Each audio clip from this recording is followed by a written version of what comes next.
Hello, my name is Kent Curry, and today on the show I've got my New Zealand Secondary Schools hat on, and that's what we're going to be talking about, the National Secondary School Tournament, which is going to be held at St Paul's Collegiate in Hamilton next week. On the show today we've got the tournament organisers, Gareth Duncan. Welcome to the show, Gareth. Nice to be here, Kent. And also Darin Armstrong. Thanks, Kent. It's been a dream of mine to be on the show for a long time. It's an absolute pleasure to have you guys on the show as well. Hey, firstly, Gareth, what is the National Regional Tournament all about? The tournament itself is the premier tournament for secondary school rugby. It's the true stage for these young men, under 18-year-olds, to perform in front of New Zealand rugby selectors, New Zealand school selectors. The title of the tournament, New Zealand Secondary Schools Regional Tournament for the Barbarians Shield. Exciting time for 4 key franchises around New Zealand to bring the talent within their areas to one place, St Paul's Collegiate. So it means a lot for those players that are turning up to perform, and without a doubt themselves eyeing up a New Zealand Secondary Schools rugby jersey is what they'll be here for on the 26th of July. It's a prestigious tournament, and even Sky Television are going to be there, Darin. Yeah, that's right, Kent. Sky TV are going to be filming the finals live, the finals day, both games, the third and fourth playoff and the final. In fact, Sky TV have been tremendous with their support of schools rugby for a couple of years now, and I think since the inception of showing it live on TV, I think the Sky subscriptions have doubled, if not trebled. And Keith Quinn is going to be there. I know you're a very big fan of Keith Quinn, and you always impersonate his great commentaries of all time, so you'll be looking forward to meeting him? Oh yeah, absolutely. Yeah, he's a big hero of mine. And will you get a photo taken with him? Probably. Awesome. Hey, Gareth, what types of things do you have to organise for this tournament? It's a pretty big budget, isn't it? Yeah, it's a reasonable budget. I think that for us, I don't know if the camera can catch this, but putting together programs, those sorts of things, being able to really sort of highlight the fact that these young men, it's the first of much of the, I guess, the starting of their professional careers. So it's about using a budget that represents them in their game. We have a pretty solid support committee, Darin and I, St Paul's Collegiate, Glennis and Chris Lumen and different people from the school there, particularly Bill Cameron as well at St Paul's. So a budget that's reflective of making this tournament happen, and we work it pretty tight. How on earth did you guys get chosen to organise this committee? Is it because you've organised great stag do's or golf tournaments or something, or how did it come about? Yeah, a lot of that. Gareth and I have both been involved with Waikato Rugby in management levels, doing different teams at different stages. We've also organised other events, and I think that came to the attention of the Waikato Rugby Union and the Chiefs, who are the organisers of the tournament, and they asked us to jump on board, which we did gratefully. And St Paul's are great hosts, aren't they? I mean, we play a lot of our age grade rugby there, and they're always great people to deal with, and tremendous facilities. Yeah, I mean, it's worth emphasising the fact that, without a doubt, personnel from St Paul's have been great, as you point out, Kent, for Waikato Rugby itself, and certainly from our perspective for this Chiefs run tournament. It would be, as I've already mentioned, Bill Cameron, worth mentioning just him, and the work that he does. Certainly the host from St Paul's itself really has been fantastic in preparing for what's back-to-back in tournaments. Exciting for us in the Chiefs franchise is that this is the second year that we've had this tournament, so it doesn't happen, and I think we would put that down to St Paul's organisation and support of the tournament. So what is the structure of the tournament like? Who's actually playing? There are 4 provinces, or 4 franchises represented, which is the Chiefs, the Blues, the Hurricanes, and the South Island combined, which is called the South Island Secondary Schools team. And they play a sort of what you deem as semi-finals on the Tuesday, which is a playoff.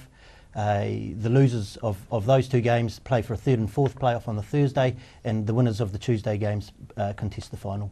And who are the favourites to win the tournament this year, do you think? Oh, hard to say, Kent. It's a very good question. Each team comes in as equal favourite, I think, because they're all unknown. But look, truth be told, probably the Chiefs.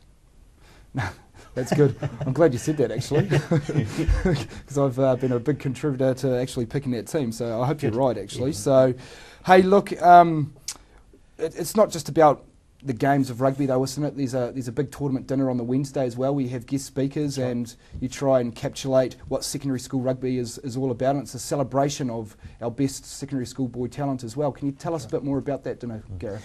So the dinner on the Wednesday night, really, the purpose of that is really to bring players together, bring them together in a sense that we can keep them nice and relaxed before the finals the following day. We've got Bull Allen, who's one of our guest speakers, Steve Davey, all from Sky Television, and Ken Laban. And along with that, we've got Graham Stewart, who's going to be playing a bit of music for us. Each of the teams are bringing their own little personal act to get up on stage and sing and entertain the rest of the lads. So we find that that's it breaks the traditional sit back and have a feed in the rugby mould, if you like. And we've got some undisclosed yet chief guests that are coming along, players to sit on a little red couch on the stage and share some of their thoughts about the professional game.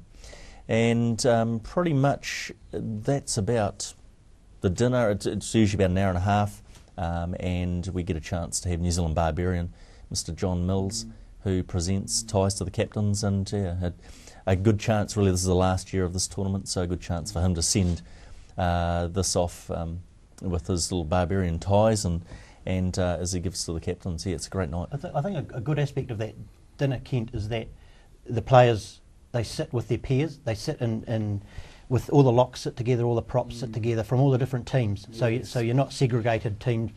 I think it's good for the boys to sit with their peers and opposition, and they all sit down and have dinner together, and I think that's a good aspect of it. I think it's worth noting that you two guys are very passionate rugby people, aren't you? And you've actually managed a lot of age grade rep teams over the last few years here in Waikato. But I think it's worth recognising that you guys, especially you, Gareth, you're the manager of the New Zealand Secondary Schools team, and you're going to be the assistant manager this year, Darin. Well, more of a liaison, yeah, but a liaison? Two, I see. Oh, yeah. So that must be something, very special to be part of. Yeah, it is. It's great. It's and this is certainly this interface with the players here at this tournament. The chance that we get to run the tournament means means a lot for us to look at players, these guys that we generally from here select to the New Zealand Schoolboys team, and that side comes into the Waikato, into Hamilton, Narrows Park on the 24th of September this year. That team comes into assemble, 24 players. Darin's our Waikato and Chiefs liaison with me, so it's great to have him on board. And as you say, having worked together for a number of years with Waikato Rugby and collectively together makes it a little bit more exciting for the boys coming into the Waikato area. That is the New Zealand side. So, yeah, looking forward to it. So where to after the tournament? Are you going to be organising the Santa Parade? Yeah, obviously Santa Parade's one of the things we'd like to look at. Gareth and I are just at the moment mooting the idea of holding a Mardi Gras in Hamilton, perhaps in the springtime. Yeah. We're just doing a feasibility study of that at the moment. Yeah. There's also other things. We thought we might buy a wedding reception venue ourselves and do our own, run our own weddings with Gareth being the celebrant and myself organising the aftermatch. Okay, guys, we've got to cut it short there, but thanks very much. I mean, this tournament's going to be bigger than Woodstock, I'm sure, especially for you two guys organising it. You're great ambassadors to Waikato Rugby, and I think the biggest asset we've got in Waikato Rugby is our people, and you two guys are very passionate about it, and whenever you're involved with something, you do great work. So good luck for the tournament next week, and thanks very much for coming on the show. Thanks, Ken. That's the end of the chatter here in Matamata. Katrina will be back with you after the break.